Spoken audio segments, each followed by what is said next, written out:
کہا اللہ رب العالمین نے کہ کسی بھی ایمان والے مرد اور ایمان والی عورت کے لیے یہ جائز نہیں ہے کہ جب اللہ اور اس کے رسول کا حکم آ جائے تو ان کے حکم کا کوئی اختیار باقی رہے۔ اللہ نے کہا کہ دلائل کے آ جانے کے بعد اب باپ دادا کی راہ، خاندان والوں کی راہ، سماج والوں کی راہ، اپنے مسلک اور مذہب کی راہ اختیار کرنا در حقیقت مشرکین مکہ کی راہ پر چلنا ہے۔ دلیل آ گئی، قرآن و حدیث واضح ہو گیا، ہماری ذمہ داری ہے کہ ہم اس پر عمل پیرا ہو جائیں۔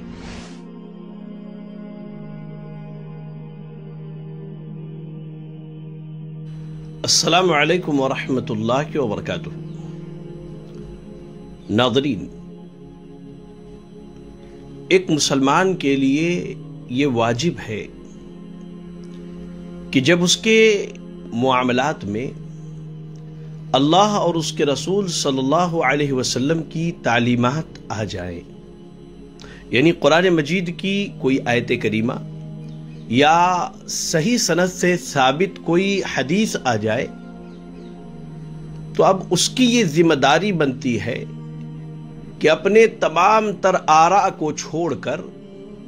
اللہ اور اس کے رسول کی تعلیمات کا فرما بردار ہو جائے۔ علامہ ابن عثیمین رحمہ اللہ نے قرآن مجید سے سورہ قریش کی تفسیر کرتے ہوئے سورہ قریش کی تفسیر میں بہت ساری باتوں کے ذکر کے بعد اسی معاملے پر روشنی ڈالتے ہوئے ایک جگہ بطور دلیل کے سورۃ الاحزاب کی آیت نمبر 36 کو پیش کیا۔ اللہ تعالیٰ کا ارشاد ہے وَمَا كَانَ لِمُؤْمِنٍ وَلَا مُؤْمِنَةٍ إِذَا قَضَى اللَّهُ وَرَسُولُهُ أَمْرًا أَن يَكُونَ لَهُمُ الْخِيَرَةُ مِنْ أَمْرِهِمْ وَمَن يَعْصِ اللَّهَ وَرَسُولَهُ فَقَدْ ضَلَّ ضَلَالًا مُبِينًا۔ کہا اللہ رب العالمین نے کہ کسی بھی ایمان والے مرد اور ایمان والی عورت کے لیے یہ جائز نہیں ہے کہ جب اللہ اور اس کے رسول کا حکم آ جائے تو ان کے حکم کا کوئی اختیار باقی رہے۔ جی ہاں، جب اللہ اور اس کے رسول کا حکم آ چکا ہے تو اب کسی بھی ایمان والے مرد کے لیے اور کسی بھی ایمان والی عورت کے لیے اب یہ جائز نہیں کہ اللہ اور اس کے رسول کے حکم کے آ جانے کے بعد اپنے کسی معاملے کو پیش کرے، اپنی رائے کو رکھے، اپنے عالم صاحب کی بات بیان کرے، اپنے مسلک یا مذہب کی تائید میں باتیں رکھے، بلکہ اس کی ذمہ داری یہ ہے کہ اللہ اور اس کے رسول کے فرمان کے آ جانے کے بعد اللہ اور اس کے رسول کا فرما بردار ہو جائے۔ ورنہ اللہ نے کہا وَمَن يَعْصِ اللَّهَ وَرَسُولَهُ فَقَدْ ضَلَّ ضَلَالًا مُبِينًا۔ اگر اللہ اور اس کے رسول کا فرما بردار نہیں ہوتا ہے تو یہ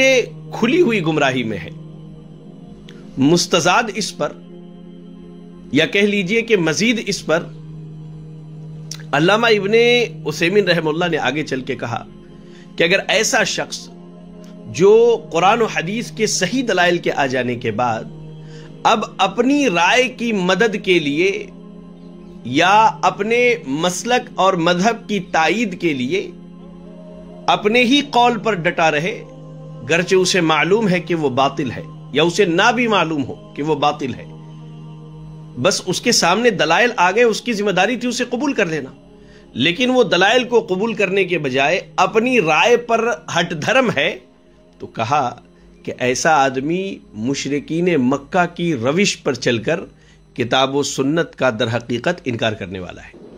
اللہ رب العالمین نے سورۃ الزخرف کی آیت نمبر 22 میں ارشاد فرمایا اِنَّا وَجَدْنَا آبَاءَنَا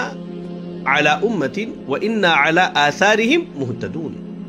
ان کے سامنے بھی، مشرکین مکہ کے سامنے بھی جب دلائل رکھے جاتے تھے، قرآنی تعلیمات پیش کی جاتی تھی، نبی صلی اللہ علیہ وسلم اسے سمجھاتے اور بتاتے تھے، تو وہ کیا کہتے تھے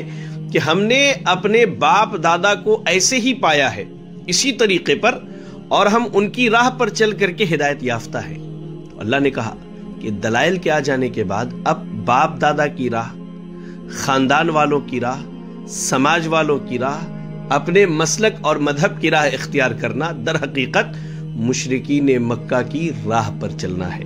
دلیل آ گئی، قرآن و حدیث واضح ہو گیا، ہماری ذمہ داری ہے کہ ہم اس پر عمل پیرا ہو جائیں۔ اللہ سے دعا کریں کہ اللہ رب العالمین ہمیں اور آپ کو کتاب و سنت کی تعلیمات کو سمجھ کر اس کے مطابق عمل کرنے کی توفیق عطا فرمائے۔ آمین۔ السلام علیکم ورحمۃ اللہ وبرکاتہ۔